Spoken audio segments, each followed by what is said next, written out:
इसलिए ना किसकी पुष्टि किया होगा ना किसकी सुन के किया होगा, जो भी किया होगा इसका अपना फैसला होगा। क्योंकि इधर इतने लोग हैं, किसी को बोलता क्या इन लोगों को बोलता क्या ऑफिस में जाने के बाद भाई बात ऐसी है कि देखिए आपका जो कार्य क्षेत्र है वो मान लीजिए कि कौसा से शील मार्ट ये आपका कार्य क्षेत्र है और पार्टी के लेवल पर तो आपने इस क्षेत्र में पूरा काम किया एज ए समाज सेवक, एज ए गुडमैन आपने पूरे शहर में काम किया। लेकिन राजनीति की जहाँ तक बात करें तो मुझे ऐसा लगता है कि कोई ना कोई ऐसी वजह जरूर है जिससे आप बहुत ज़्यादा आपके चाहने वाले बड़े हुए और तब जाकर के आप लोगों ने ये एक्सट्रीम स्टेट उठाया। राजन की ने जैसे आदमी का आना, आदमी का आना, शिवसेना का आना, उससे मेरे ख्याल से आप लोगों को इतना फर्क नहीं पड़ना है क्योंकि वो आपके कार्य क्षेत्र में भी नहीं आता है और वो दूर है, तो आप लोगों का उसका इतना टकराव नहीं है। वो आपकी पार्टी में भी रहता है तो इंटरनल इतना आप लोगों का टकराव नहीं है। तो आप हम प्रेस वालों को, अपने समर्थकों को, तमाम आपको एक अच्छा शहरी, अच्छा एक सोशल वर्कर मानने वालों को आप जरा एक जायज़ और ढंग से एक अच्छी वजह बताइए और वाकई में ऐसी क्या वजह रही कि जिस पार्टी का झंडा आप 4 साल तक लेकर चले, काम किया, तन मन धन पूरा लगा करके काम किया, कभी किसी के पास आप गए नहीं कि ये काम करना है आप मेरी मदद करो। रिक्वेस्ट है, इसके गवाह हम लोग हैं, एज ए मीडिया पर्सन हम लोग गवाह। आप जो है इस बात से जो है पार्टी में आप आहत हुए, ऐसी वो कौन सी पॉलिसी थी या ऐसा कौन सी मतलब बातें थी जिसने आपके दिल को दुखाया है, आपके समर्थकों को दिल को दुखाया है, वो आप वाजे कर देंगे तो मैं समझता हूँ कि प्रेस कॉन्फ्रेंस मुकम्मल हो जाएगा। भाई मेरे कार्य क्षेत्र में नहीं, ये बात आपकी जायज़ है, मेरे कार्य क्षेत्र में नहीं, मेरे शहर में तो जिस शहर का मैं वासी हूँ, आप भी उसी शहर के वासी है। ये लोग बड़ा धंधा यहाँ कर रहे हैं, ये भी सब मुंगरा के रहते हैं। कुछ लोग हैं इसमें, थोड़े लोग यहाँ रहते हैं, बाकी लोग सब मुंगरा के वासी हैं। हमारे उसी एनसीपी के झंडा पकड़ने वाले लोग हैं जिसका मैं पकड़ता हूँ। तो कार्य क्षेत्र अपनी जगह रह जाती है, बस शहर तो इतना सही है हमारा, शहर को बहुत बड़ा तो नहीं है। अगर एक ऐसा आदमी जो एनसीपी को हमेशा गालियाँ दिए और हम हमेशा उससे लड़े, अभी 2-3 महीना पहले शायद आपको मालूम होगा कि कितना बड़ी मगजमारी हुई, जिसके लिए मैंने खुद डंडा लेकर रोड पे आ गया। मतलब एक पार्टी पे मैंने इतना काम किया कि जहाँ पर उसने एनसीपी को ड्रॉबैक बोला, जहाँ उसने एनसीपी को डराने की कोशिश किया, जहाँ उसने एनसीपी को गाली देने की कोशिश किया, तो मैं उसके लिए डंडा लेकर रोड पर उतर गया। मैं मारने को उतावला हो गया। अगर वो चीज़ें कल हमारे कोई वरिष्ठ जाकर उसका गले में हाथ डाल दिया, हमारी तो दुश्मनी बरकरार रहेगी, वही कही जाती है, दुश्मनी तो बरकरार रहेगी। निष्ठावान कार्यकर्ता थे, कर्तव्यनिष्ठ थे, इतनी बात भाई मेरे को बहुत बड़ा दुख किया है। 15 से 20 लाख की आबादी है, 15 से 20 लाख की आबादी है। राजन कीने से आबादी डर गई या एनसीपी राजन कीने से डर गई, मेरे को ये चीज़ समझ में नहीं। एक आदमी जो हमेशा से मुसलमान के खिलाफ ही आया, मुसलमानों का वोट लेता है, हमेशा से मुसलमानों के वोट से जीतता है और हमेशा उसने समर्थन किया शिवसेना का, एक कम्युनल बन के, यानी मुमरा से वो वोट लेता है, हम लोगों को यूज़ करता है, हमारे मुसलमानों का वोट यूज़ करता है और हमेशा जाकर के शिवसेना को समर्थन देता है। 5 साल पहले आप लोगों को भी मालूम होगा, मैंने खुद ही मेहनत किया हूँ। 8 से 10 नगर सब तो अवार्ड सामने मेरे अंडर में दिया था, जिसको हम लोग लेकर के मुरूर जंजीरा में छुपे बैठे 10 नगर सब, कि इसमें कोई नगर सब मिसप्लेस ना हो। हमारे नजीब भाई को ये बनाना था, मेयर बनाना था, उसमें से हमारे ही शहर का आदमी जो हमारे वोटों से जीत के आता है, जो हम मुसलमानों के वोट से जीत के आता है, वो अपनी बीवी को गायब कर दिया। एक वोट से नजीब भाई और मेयर नहीं बन सके, आप लोग को अच्छे तरीके से मालूम है।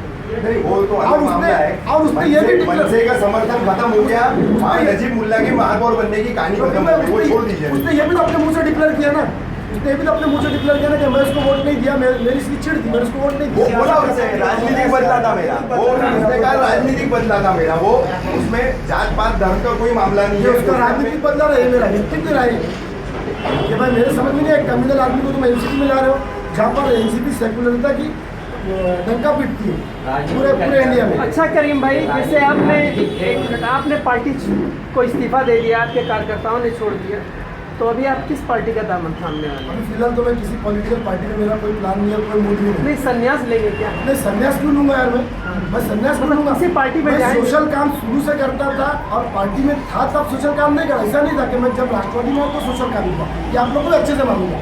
मैं बिगर पार्टी के सोशल काम करता था, नेट काम करता था, और इंशाल्लाह मैं आगे करूँगा।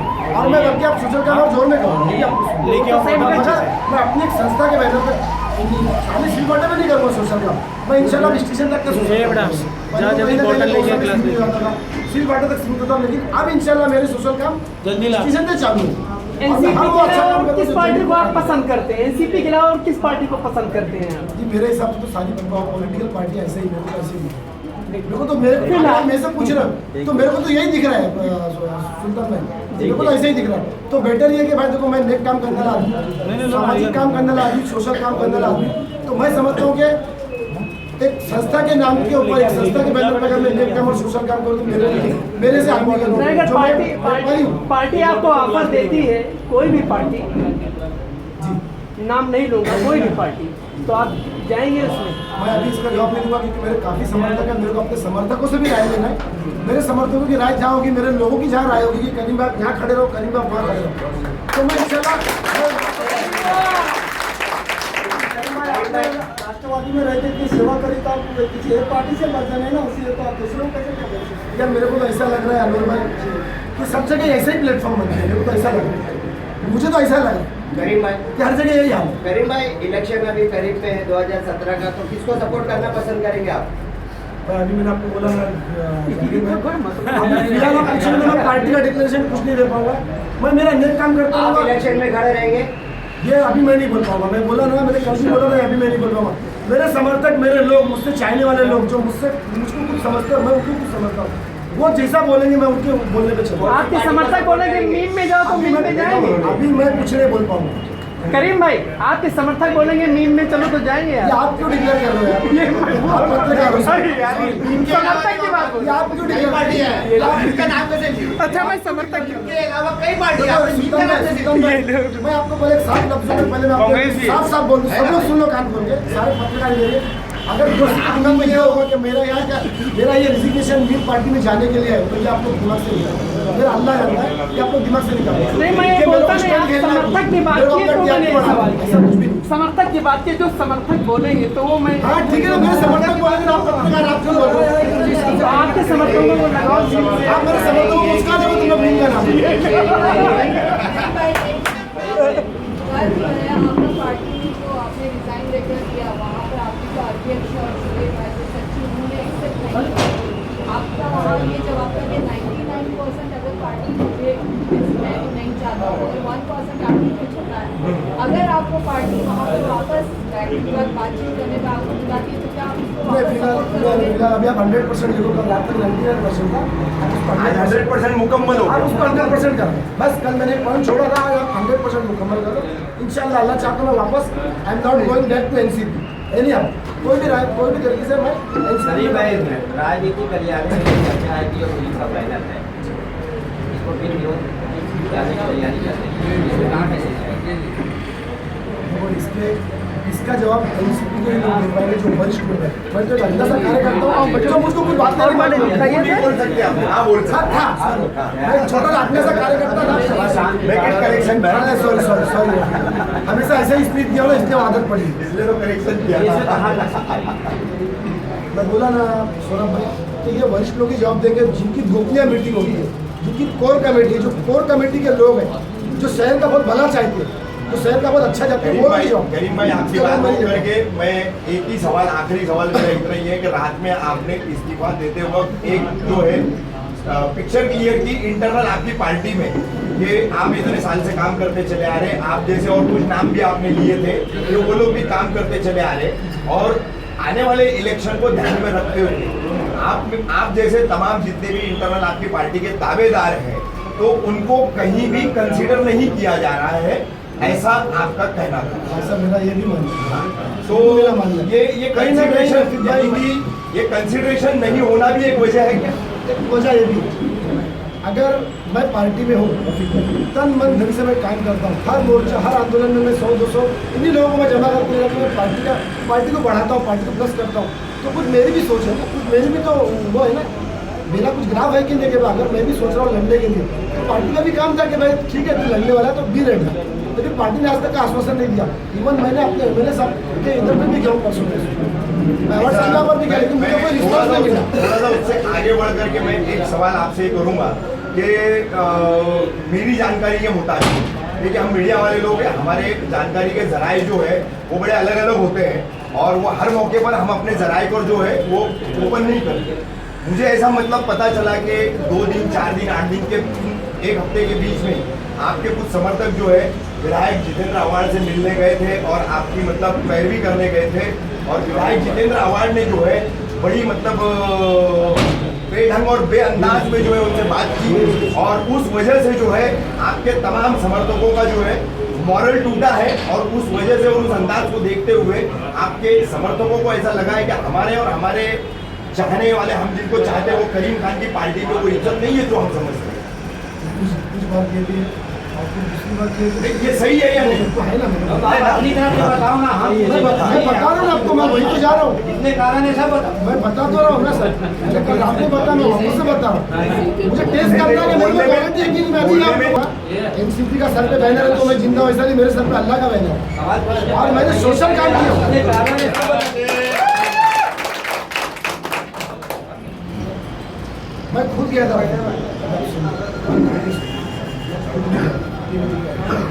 तीसरा या चौथा दिन, मुझे वो भी मालूम था, लेकिन मैंने जो रिस्पॉन्स मुझे मिलना चाहिए एज ए इच्छुक, एज ए कार्यकर्ता, जो एक कार्यकर्ता बढ़ चढ़ के हिस्सा लेता है, लेकिन वो रिस्पॉन्स मुझे नहीं मिला। एक कम से कम मुझे तो बोला कि बेटा या भाई तू तैयारी कर, बेफिक्र रहे, जो भी है हम लोग है साथ में, फिर हाल बनता है, कम से कम इतना भी बोलते। और आने वाले कल में अगर मुझे हाथ से लगे बोलते कि भाई तू बेहतर नहीं लग रहा है, ये बेहतर अगर तू इनका साथ दे, तो मैं वो भी काम करता, लेकिन मुझे इज्जत चाहिए, मुझे किसी का ना कोई पैसा चाहिए, ना मुझे कहीं हमारे अवार्ड सबका फोन चाहिए, मुझे कुछ काम बजाना है, ना मुझे फाइल चाहिए। मैं कमाता खाता, मेरे को अल्लाह पे भरोसा, मेरे को किसी पे भरोसा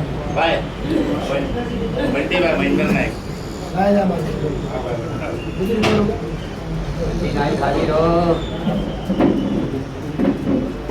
जब कार्यक्रम होगा कौन सा तिलक भवन? कोई आपका जो प्रदेश में हम लोग छोटे छोटे कार्यकर्ता हैं, हम लोग मुमरा से ही सीमित हैं। हम लोग ठीक है ना, खाने की बॉडी में ना, तो मैं आपको बता रहा हूँ ना, ये हमारा राष्ट्रवादी का पक्ष का कार्यालय है, अपना बड़ा कोई तिलक भवन यूं चलता है, पत्रकारों के सामने तो है, भवन निकल गया तो इतना मतलब छुप के आकर के मत बोलो तुम। नहीं, आज जिस तरह से छुप के नहीं आया ना, छुप के तो नहीं आया। ठीक है, आप बोलिए। आपका ऑब्जेक्शन क्या है? मैं पार्टी छोड़ ही रहा हूँ, ये आपका ऑब्जेक्शन रफीक भाई, आप एक मिनट, आपको ऑब्जेक्शन लेने वाला मैं होता कौन हूँ? डाइवर्ट कर रहे हैं, आप तिलक भाई भवन डाइवर्ट नहीं, अरे बोल रहा हूँ ना, गलती से तिलक भवन निकल गया। आपका प्रदेश कार्यालय है, वहाँ पर जब कार्यक्रम हो रहा था तो उस वक्त आप क्यों नहीं गए वहाँ पर विरोध करने? आप वहाँ पर क्यों नहीं गए विरोध करने? ठीक है ना, रफीक साहब को बड़े दर्ज करना, हमारे पास के बड़े लोगों का, बड़े नेताओं का ये है, निर्णय है, उसमें हम दखलंदाजी नहीं कर सकते, तो फिर विरोध क्यों कर? इसलिए कि हमारा व्यक्तिगत विरोध है, मतलब मैं जब दखलंदाजी नहीं कर सकते, विरोध मतलब विरोध होता है करीम भाई, विरोध मतलब विरोध होता है। हो सकता है कि आने वाले कल में वो भी रिजाइन देगा। विरोध मतलब विरोध होता है ना, विरोध मतलब विरोध होता है। अभी ये विरोध के तौर पर जो है, इन्होंने अभी तो कोई कदम ही नहीं उठाया ना, इन्होंने कोई कदम ही नहीं उठाया, तो इनका विरोध कैसे माना जाए? यहाँ आना ना पहला कदम, पत्रकारों के सामने आके बैठ के अपना विरोध जता रहे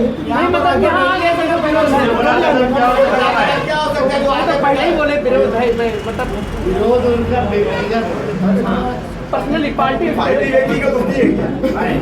पार्टी व्यक्तिगत होती है क्या? कलवा मुमरा विधानसभा के अध्यक्ष राष्ट्रवादी के होने के नाते मैं आपसे सवाल कर रहा हूँ कि आज राजन कीने आपकी पार्टी में शामिल हुए हैं, क्या तासुरात हैं? हम सबसे पहले राष्ट्रवादी पार्टी कलवा मुमरा विधानसभा की तरफ से राजन कीने साहब का हार्दिक अभिनंदन करते हैं, उनका इस्तकबाल करते हैं, और हमें इस बात का एहसास भी है कि हमारी पार्टी को एक और नई ताकत मिली है। राजन कीने साहब एक सामाजिक आदमी हैं, उन्होंने मुमरा कलवा ही नहीं बल्कि थाना डिस्ट्रिक्ट के अंदर उनका एक नाम है, और उन्होंने हमेशा माइनॉरिटीज़ को लेकर के, खास करके मुमरा शहर को लेकर के उन्होंने हमेशा अच्छा काम किया है। तो हम राजन किने साहब का, रमेश पाटिल साहब का और जितने भी लोग कांग्रेस पार्टी छोड़ के राष्ट्रवादी पार्टी में प्रवेश किए हैं, हम उनका कलवा मुमरा विधानसभा की पूरी टीम की तरफ से हम उनका इस्तेमाल करते हैं। अब आज वो राजन किने साहब की आमद के बाद जो आपकी पार्टी से विरोध शुरू हो रहा है और बगावत का अलम बुलंद हुआ है, उसके बारे में आप क्या बोलें? देखिए खान साहब, मैं इसको नहीं मानता कि कोई बगावत की ऐसी बात है। एक घर होता है, एक ख़ानदान होता है, तो उधर भी थोड़ा आवाज़ आती है, किसी बात को लेकर के नाराज़गी पैदा होती है। हमारे जो साथियों ने कल शाम में, मैं आउट ऑफ था और मैं आने के बाद मालूम पड़ा कि कुछ साथियों ने हमारे रिज़ाइन दिया है। हम उनके साथ बात करेंगे, उनसे मीटिंग करेंगे और उनको समझा करके उनको अपनी पार्टी में लाने का पूरा प्रयास करेंगे। और ये करीम खान हुए या जफर मोहम्मदी साहब हुए या शानू पटेल हुए, ये हमारे बहुत अच्छे दोस्त भी हैं और साथ में इन्होंने पार्टी को लेके अच्छा काम किया है। हाँ, कुछ उनकी नाराज़गी है तो उनको हम बताएंगे कि राजन किने साहब अगर राष्ट्रवादी पार्टी में आए हैं तो हमारी पार्टी को मजबूती मिलती है और इस तरीके से अगर कोई और भी हमारी पार्टी में प्रवेश करना चाहे तो उसका वेलकम है। राष्ट्रवादी पार्टी उनका इस्तेमाल करती है और ये बात समझते हुए कि हमारी पार्टी को मजबूती जिस तरीके से मिल सके, हम ऐसे हर तमाम लोगों का इस्तेमाल करेंगे। सब पार्टी को आप शक्तिमान बनाने के लिए क्या ऐसे लोगों को भी इस्तेमाल करेंगे जिनको माजी करीब में आपने कहा था कि भाई ये लोग गद्दार हैं, ये मुस्लिम विरोधी है, आज वो मुस्लिम हिमायती कैसे हो गए? कौन सा फॉर्मूला है? देखिए खान साहब, अगर इंसान गलतियां करता है तो उसको माफ़ तो अल्लाह ताला भी करता है। वाह वाह वाह वाह। तो अगर राजन किने साहब की तरफ से कोई गलती हुई थी, हाँ, हमें इस बात का दुख है जी कि मेरे भाई नजीमुल्लाह साहब का जब मेयर का इलेक्शन था जी, तो उस वक्त जो भी हालात पैदा हुए थे जी, इस बात का दुख है और रहेगा भी जी। लेकिन अगर राजन किने साहब ने हमारे भाई नजीमुल्लाह साहब से, हमारे भाई साहब से, अवार्ड साहब से जिस बारे में उन्होंने इस बात का एहसास कर लिया और उन्होंने इकरार किया कि भाई ये मेरी भूल थी, तो मेरे ख्याल से माफ़ करना चाहिए और माफ़ करने वाला इंसान दुनिया का सबसे बड़ा इंसान होता है। जितने प्यारे अंदाज में आपने हम लोगों को, मीडिया को जो है ये इत्तला दी, आपके कार्यकर्ताओं को क्यों नहीं सहमत कर पा रहे हैं? हमारे कार्यकर्ता सहमत हैं खान साहब, ठीक है। कुछ आज ऐसे हमारे साथी हैं जिन्होंने मैं आउट ऑफ था, मैं अगर मुंबई में होता तो शायद उनको मिलकर समझाने की पूरी कोशिश करता, लेकिन मैं उनसे राब्ते में हूँ, कांटेक्ट में हूँ। अच्छा। और उनसे बात करूँगा और मैं उनसे कहूँगा कि राष्ट्रवादी पार्टी को मजबूत करने के लिए अगर राजन किने साहब आए हैं तो राजन किने साहब को पार्टी में लेकर के उनका इस्तेमाल करो, उनके साथ में कंधे से कंधा मिला के चलो। जिस तरीके से भी माननीय शरद पवार साहब को, जितेंद्र अवार्ड साहब को, सैयद अली भाई साहब को ताकत मिल सके, उस तरीके की ताकत देने का काम हमारा होता है। Thank you very much sir. Ji.